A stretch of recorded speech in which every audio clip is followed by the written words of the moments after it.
Bismillahirrahmanirrahim. Assalamualaikum warahmatullahi wabarakatuh. Perkenalkan, kami dari kelompok satu. Pada hari ini kami ingin menjelaskan tugas besar dari mata kuliah jaringan telekomunikasi. Kelompok kami beranggotakan 4 orang. Yang pertama Muhammad Nasir Kausar, lalu yang kedua Wina Putri Setiana, lalu yang ketiga Niswah Banun Sania, lalu yang keempat Agna Isan.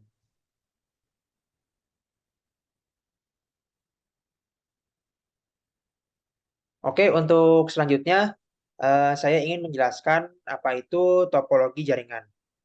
Topologi jaringan adalah metode yang digunakan dalam menghubungkan satu komputer dengan komputer lainnya.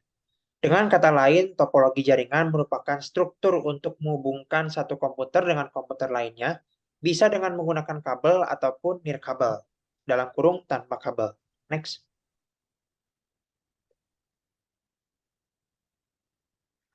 Oke, untuk selanjutnya saya ingin menjelaskan DNS server.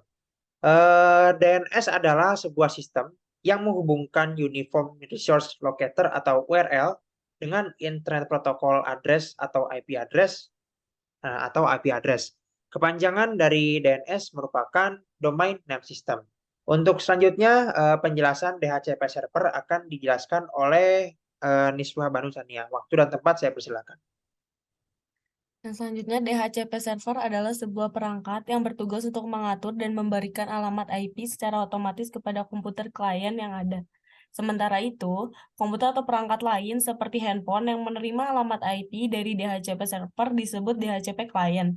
DHCP server biasanya memberikan alamat IP khusus yang dinamis pada setiap komputer klien.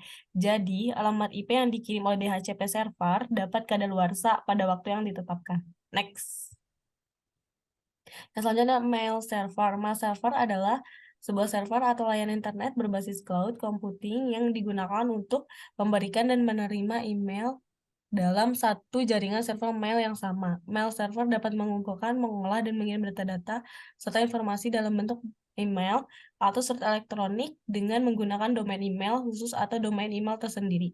Mail server menggunakan dasar layanan client server di mana klien dapat mengakses server email melalui aplikasi. Baik, untuk slide selanjutnya akan dijelaskan oleh Wina Putri. Waktu dan tempat saya persilakan. Untuk tugas besar yang kami buat, yaitu kami membuat topologi jaringan kos bunga. Topologi ini memakai topologi tree, yaitu topologi tree adalah gabungan dari topologi star dengan topologi bus. Untuk kedua gabungan tersebut berada pada satu jaringan yang mana keduanya menjadi kumpulan dari topologi star yang telah dihubungkan pada topologi bus. Sehingga untuk setiap klien akan dikelompokkan pada sebuah kelompok untuk dijadikan sebagai pusat komunikasi. Hal ini seperti struktur pada topologi jaringan topologi star.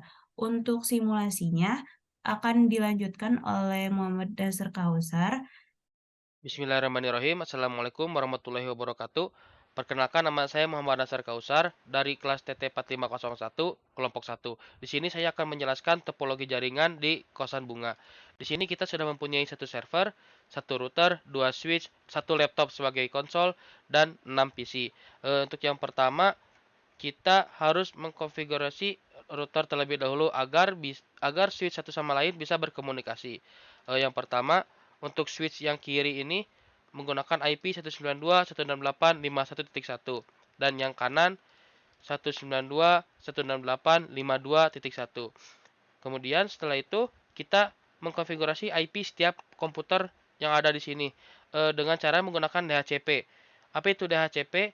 Jadi jika kita menggunakan DHCP, kita akan mendapatkan IP secara otomatis. Nah, maka kita akan coba cek di PC satu ini, IP configuration. Nah, sudah muncul 192.168.51.3. Untuk PC yang ini, kita cek 192.168.51.4. Nah, setelah itu kita memasukkan RIP setiap IP yang ada di topologi jaringan ini. Nah, kita sudah memasukkan RIP yang ada di seluruh jaringan ini, topologi jaringan ini. Kemudian setelah itu kita akan coba mengirim pesan dari PC 2 ke PC 4. Oke, kita coba.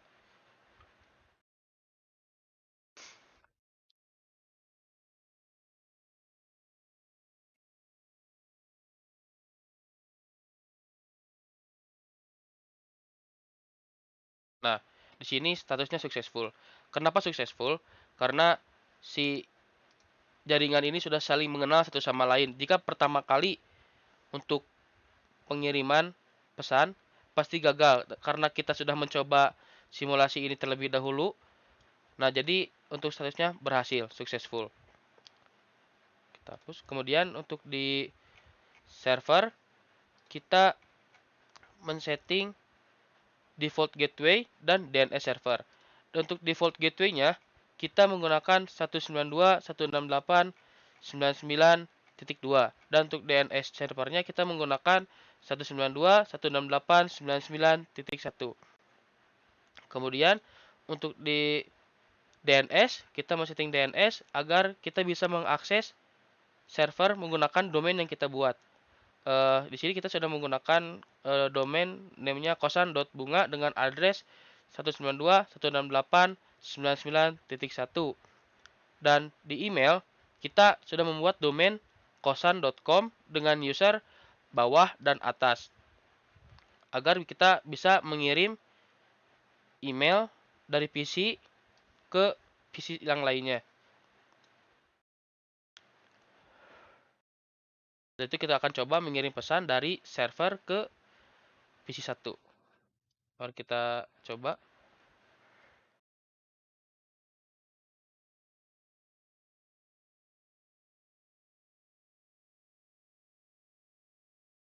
Nah, keterangannya sukses. Kemudian di sini kita sudah mencoba masuk ke web browser menggunakan DNS server yang sudah kita buat. Hasilnya seperti ini. Jika kita mencoba simulasi dari awal masukin DNS server ini dan kita jalankan di sini pasti akan menunggu lama. Dan jika kita menggunakan domain yang kita buat kosan.bunga pun pasti berhasil masuk ke sini. Kemudian di sini saya akan mencoba mengirim email dari PC ke PC lainnya. Kita coba dari PC ini, kita masuk ke desktop, terus ke email, terus ke configure email terlebih dahulu.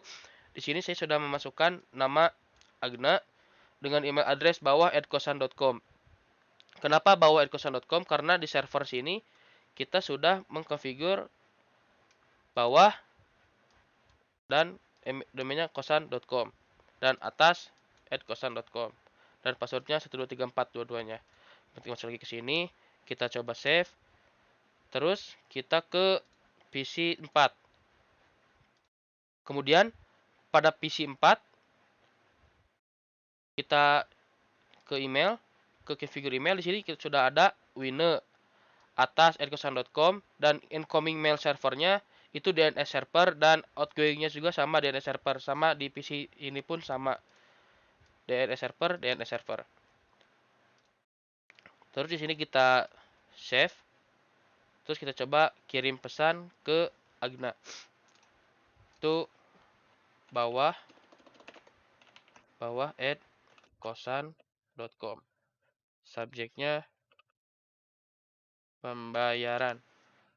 Di sininya kita isi saya sudah bayar kosan. Maka di sini sudah send sukses. Kita cek ke PC ini, ke mail, ke receive. Nah, ada masuk. Saya sudah bayar kosan. Di sini kita bisa jawab.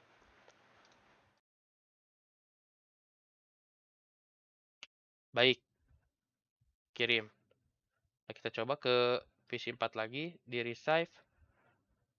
Ada jawabannya, baik. Begitu. Sekian dari saya. Mohon maaf apabila ada kesalahan dalam penyampaian. Sekian, terima kasih. Oke, mungkin cukup sekian presentasi yang dapat kami sampaikan. Mohon maaf bila kami mempunyai salah dalam pengucapan kata ataupun kalimat. Wabillahi taufiq wal hidayah. Wassalamualaikum warahmatullahi wabarakatuh.